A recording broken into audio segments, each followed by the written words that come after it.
Good day. This is James Tuthill reporting to you from Washington, D.C., the capital of the United States of America.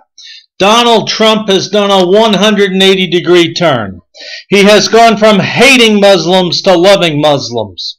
He now loves Islam. He bowed and curtsied to the King of Saudi Arabia. A few weeks ago, he wanted to ban Muslims from coming to the USA. You decide, is he Islamophobic or an Islamic lover? I have no idea. I don't believe a word the man has to say. He tempered his criticism on Sunday, May 21st, concerning the Muslim world in a speech given in Saudi Arabia. Some praised him, some condemned him. His remarks in Riyadh tamped down the incendiary tenor Trump maintained during the 2016 campaign, which were pleasing to his base but inflamed the opposition. The relatively even-keeled stayed on target as the president read carefully from his teleprompter and avoided off-the-cuff remarks that got him into trouble in the past. This is not a battle between different faiths, different sects, or different civilizations, Trump said. Wow! This is a battle between barbaric criminals who seek to obliterate human life and decent people of all religions who seek to protect it, Trump said. This is a battle between good and evil. Wow, he is now quite the moderate compared to what he was as a candidate before. But some Iraqis who watched the speech in Baghdad weren't quite buying the president's latest line. One said he is trying now to change his real face by wearing a mask of the moderate president who takes care of Islam and Muslims. Therefore, what has been said in the summit are just words. Another said, we have to wait until we see how he is going to deal with problems of Arab and Islamic countries. The person said, I hope he is going to succeed in this task. I hope he is going to support important steps that bring stability into the Islamic world. Others said they had hope because they had no other option. Mr. Shabab, a 56-year-old engineer, said he mentioned before that he is going to deal in a tough way with terrorists and extremists. I hope he is going to succeed in his goal to eliminate terrorism in Iraq and the region. We have no other option. We have to join Trump's coalition.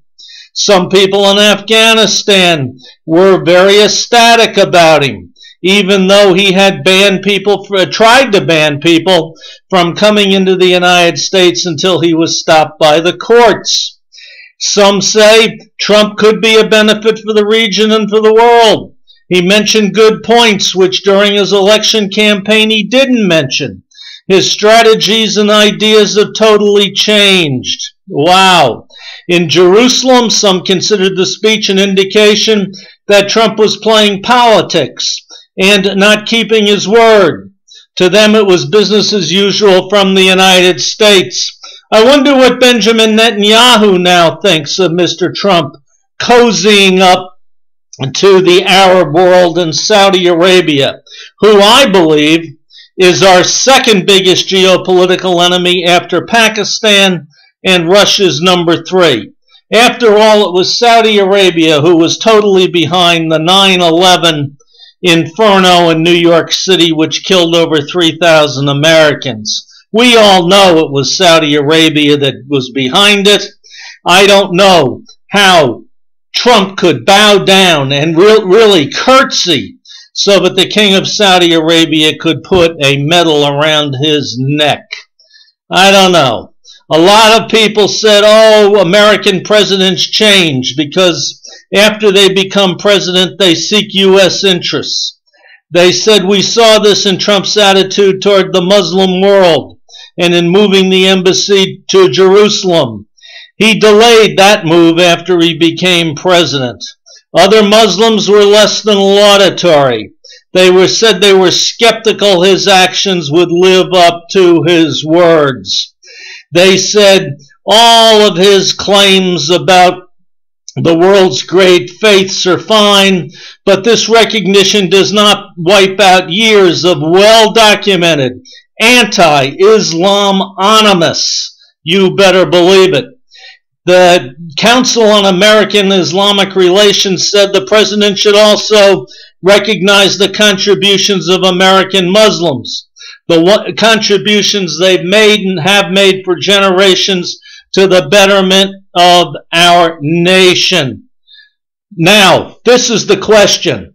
Like everything else, Trump has made a speech. Now, he will forget all about helping people and liking the Middle East, and it's my prediction that eventually he will go back to hating the Muslims. He says some words and then everything evaporates and disappears and nothing ever happens and he never follows through. Don't ever trust him. This is James Tuthill reporting from Washington, D.C.